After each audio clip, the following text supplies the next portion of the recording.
नमः। आदरणीय भक्तजनों, सादर प्रणाम।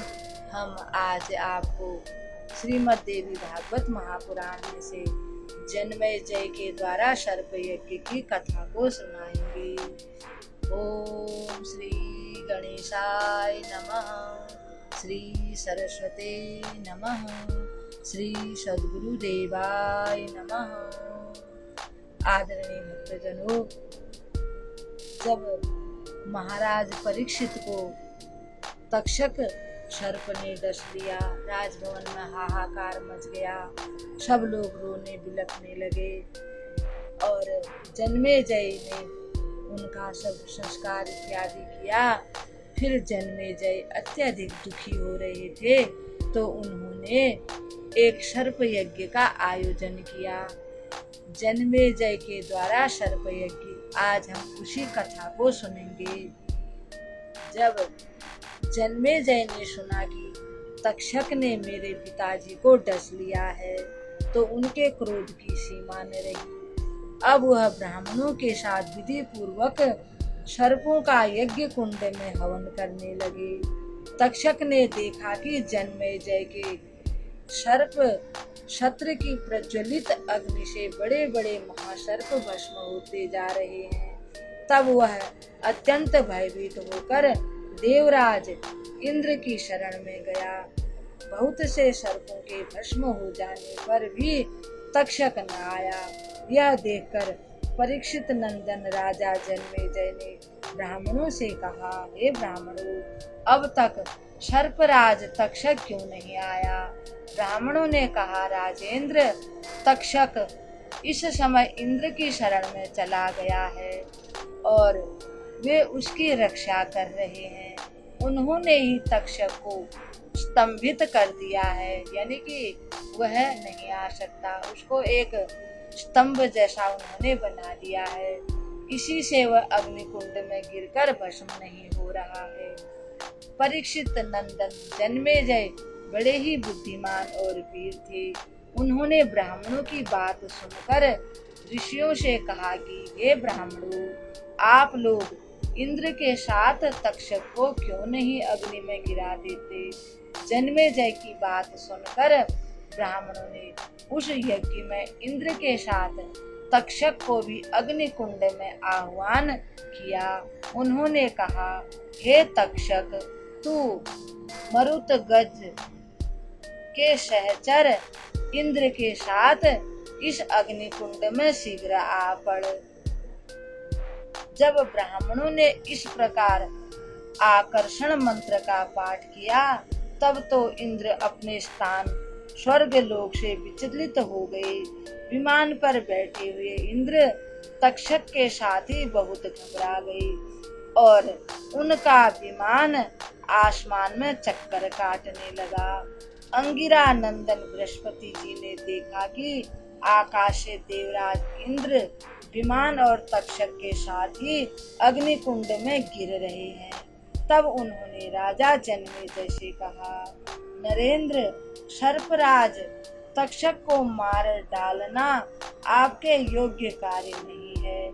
यह अमृत पी चुका है, इसलिए यह अजय और अमर है। राजन, जगत के प्राणी अपने अपने कर्म के अनुसार ही जीवन मरण और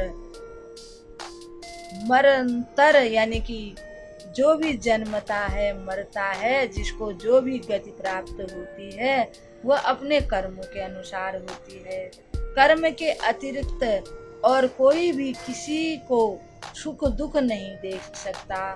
जन्मेजय, यूं तो बहुत से लोगों की मृत्यु सर्प, चोर, आग, बिजली आदि तथा भूख प्यास रोग आदि के निमित्तों से होती है, परंतु यह तो कहने की बात है।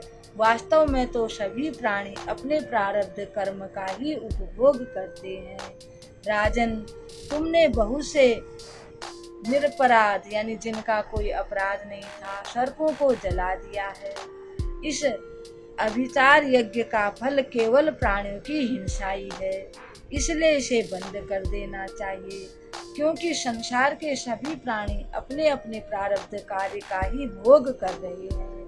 मुनि के कथनानुसार राजा को आहुति समाप्त कर देनी पड़ी। उसके बाद वैशंपायन जी विस्तार पूर्वक राजा को महाभारत की कथा सुनाने लगे। संपूर्ण कथा सुन लेने पर भी महाराजा जन्मेजय के मन को शांति नहीं प्राप्त हो सकी। उन्होंने व्यास जी से पूछा कि मेरे मन को शांति न मिलने का क्या कारण है। मेरे अंतःमन में हमेशा आग सी सुलगती रहती है। मुनिवर, ऐसी स्थिति में मुझे क्या करना चाहिए। राजा जन्मेजय के उपयुक्त बातें सुनकर सत्यवती नंदन व्यास जी बोले, हे राजन, मैं तुम्हें अत्यंत अद्भुत और गोपनीय पुराण के विषय में तुम्हें बताता हूँ। इस पावन पुराण का नाम श्रीमद् देवी भागवत पुराण है। इसमें अनेक इतिहास उद्धृत हैं, यानी कि इतिहासों की इसमें कथा है अनेकों। मैंने बहुत पहले इस पुराण को अपने पुत्र सुखदेव को पढ़ाया था। हे राजन, अब इस पुराण को तुम्हें सुना रहा हूँ। इस पुराण के श्रवण से अर्थ, काम, धर्म और मोक्ष सभी सुलभ हो जाते हैं। जन्मेजय ने पूछा, हे प्रभु, यह आस्तिक किसका पुत्र था और विघ्न डालने के लिए क्यों आ गया था। वह सर्पों की रक्षा करके कौन सा प्रयोजन सिद्ध करना चाहता था। श्री जन्मेजय श्री वेदव्यास जी से पूछते हैं कि जब मैं यज्ञ कर रहा था तो ये आस्तिक मुनि ने आके मेरे यज्ञ को क्यों बंद करा दिया। मैं इनके बारे में जानना चाहता हूँ, कृपा करके आप मुझे बताएं। व्यास जी ने बताया, हे राजन, एक मुनि थे जिनका नाम था जरत्कारु। उन्होंने गृहस्थाश्रम को नहीं अपनाया। वे वन में घूम रहे थे। उन्होंने देखा कि उनके पूर्वज एक कुएं में उल्टे लटके हुए हैं। उन पितरों ने जरत्कारु से कहा, हे पुत्र, तुम विवाह कर लो, इससे हम तृप्त हो जाएंगे। जरत्कारु ने पितरों से कहा, यदि समान नाम वाली तथा सदैव आधीनता स्वीकार करने वाली कोई कन्या बिना मांगे मुझे मिल जाएगी तो मैं अवश्य विवाह करूंगा। गृहस्थ जीवन यापन करने को मैं तैयार हूँ। इस प्रकार जरत्कारु अपने पितरों को समझाकर तीर्थों में घूमने चले गए। उसी समय सर्पों की माता ने पुत्रों को श्राप दे दिया कि तुम आग में गिर जाओ।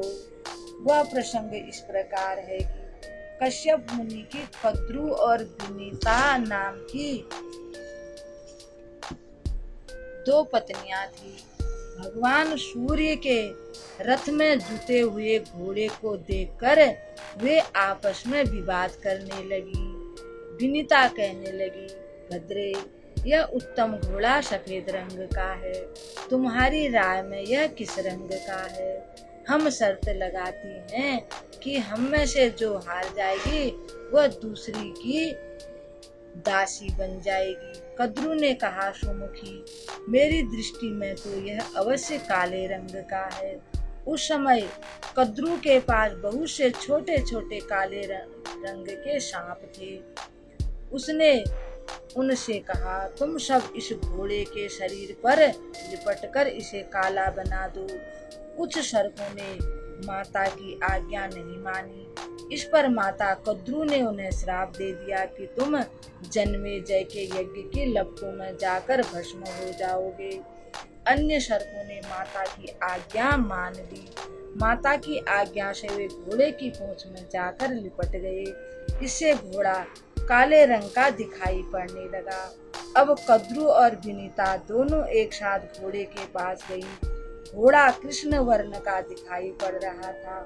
यह देखकर विनीता का मन अत्यधिक दुखी हो उठा। उसी समय विनीता के पुत्र गरुड़ आए। गरुड़ में असीम शक्ति थी। गरुड़ सर्पों को निगल जाते थे। माता विनीता को दुखी देखकर उन्होंने दुखी होने का कारण पूछा। विनीता ने कहा, हे पुत्र, मैं शौत कद्रू की दासी बन गई हूँ। धोखे से इन्होंने मुझे अपनी दासी बना लिया है। गरुड़ बोले, माता श्री तुम शोक मत करो, तुम्हारी सारी चिंता अभी दूर कर देता हूँ। गरुड़ माता विनीता को दासीपन से मुक्त करने के लिए साथ में गए, यानी कि कद्रू माता के पास गए। गरुड़ ने कद्रू से कहा, माता आपको मेरा प्रणाम है। आप निश्चित मुझे सही सही रूप से यह बताने का कष्ट करें कि माता विनीता किस प्रकार दासी भाव से मुक्त हो सकेंगी। कद्रू ने कहा, तुम अभी स्वर्ग से बलपूर्वक अमृत लाकर मेरे लड़कों को सौंप दो। ऐसा करने से मैं तुम्हारी माता को दासत्व से मुक्त कर दूंगी। कद्रू ने इस प्रकार कहने पर पक्षीराज महाबली गरुड़ तुरंत इंद्रलोक चले गए। वहां उन्होंने युद्ध करके इंद्र से अमृत कलश छीन लिया और उसे विमाता कद्रू को सौंप दिया। उनके इस प्रयास से माता विनीता दासी भाव से मुक्त हो गई। जब सर्प स्नान करने के लिए चले गए, तब इंद्र ने चुपके से अमृत चुरा लिया। इंद्र एक ब्राह्मण का वेश बना करके आए। सर्पों से कहा, अरे सर्पों, तुम पहले स्नान कर लो, स्नान करने के बाद ही ये अमृत प्राप्त किया जाता है। सर्प जैसे स्नान करने के लिए गए, इंद्र चुपके से अमृत को चुरा करके स्वर्ग चले गए। वहां कुशाएं बिछी हुई थी, उन पर अमृत छलक रहा था और वह थोड़ा सा वहां कुशाओं पर भी गिर गया। सर्प आकर उन कुशाओं को चाटने लगे। कुशाओं की नोक बड़ी तीक्ष्ण थी। उसका स्पर्श होते ही सर्प दो जीभ वाले हो गए, यानी उनकी जीभ कट गई। माता कद्रू ने अपने जिन पुत्रों को शाप दिया था, वे वासुकी और शेषनाग जी ब्रह्मा जी की शरण में चले गए और श्राप से उत्पन्न होने वाले भय की बात उनसे कही। तब ब्रह्मा जी ने उन सर्पों से कहा, जरत्कारु नामक एक श्रेष्ठ मुनि है, उन्हीं जैसा नाम वाली अपनी बहन तुम उन्हें सौंप दो। उसके गर्भ से जो पुत्र उत्पन्न होगा वही तुम लोगों की रक्षा करेगा। आस्तिक नाम से वह प्रसिद्ध होगा। ब्रह्मा जी के कथनानुसार वासुकी वन में गए और अपनी बहन को सम्मान पूर्वक जरत्कारु को सौंप दिया, यानी उनका विवाह कर दिया। उस कन्या का नाम भी जरत्कारु था। जरत्कारु मुनि ने अपने नाम वाली जानकर वासुकी से कहा, जब भी यह मेरा अप्रिय कार्य करेगी, यानी मेरा कहना नहीं मानेगी, उसी समय में इसे त्याग दूंगा। इसके बाद जरत्कारु मुनि उस वन में स्वच्छ पर्णकुटी बनाकर अपनी नाम राशि पत्नी के साथ विहार करते हुए सुख से जीवन व्यतीत करने लगे। एक बार की बात है कि मुनिवर जरत्कारु भोजन करने के पश्चात सोने लगे। सूत जी वर्णन करते हैं, हे ऋषि मुनियों, उनके पास ही उनकी पत्नी बैठी थी। उससे उन्होंने कहा, प्रिय, कैसी भी बुरी से बुरी स्थिति क्यों न आ जाए, परंतु तुम मुझे जगाना मत। संध्या का समय हो गया था, परंतु मुनि नहीं उठे। इस पर धर्मलोप के डर से उनकी पत्नी जरत्कारु चिंतित हो गई। उस बेचारी ने अपने पतिदेव को जगा दिया। मुनि की नींद टूट गई। उन्होंने अपनी पत्नी जरत्कारु से कहा, तुमने मेरी निद्रा में विघ्न डाला है, इसलिए मैं जा रहा हूँ। तुम अब अपने भाई के घर चली जाओ। कुछ समय बीत जाने पर मुनि का वंशधर जरत्कारु के उदर से उत्पन्न हुआ। यह बालक आस्तिक के नाम से प्रसिद्ध हुआ और भविष्य में आस्तिक मुनि के नाम से प्रसिद्ध हुआ। राजन, माता के कुल की रक्षा करने के लिए उसने तुम्हारे यज्ञ में तक्षक को बचा लिया। अब तुम अपने मन की शांति के लिए भगवती जगदम्बा का एक बहुत बड़ा मंदिर बनवाओ। इसके पुण्य से तुम्हें संपूर्ण सिद्धि प्राप्त होगी। भक्ति पूर्वक भगवती जगदम्बा की आराधना करने से समस्त अभिलाषाएं पूर्ण हो जाती हैं। तुम नवरात्र व्रत करके श्रीमद् देवी भागवत नामक पुराण का श्रवण करो। यह सर्वोत्कृष्ट पुराण सबसे अच्छा है। सबसे पहले आधे श्लोक में भगवती आद्या शक्ति ने विष्णु के लिए कहा था।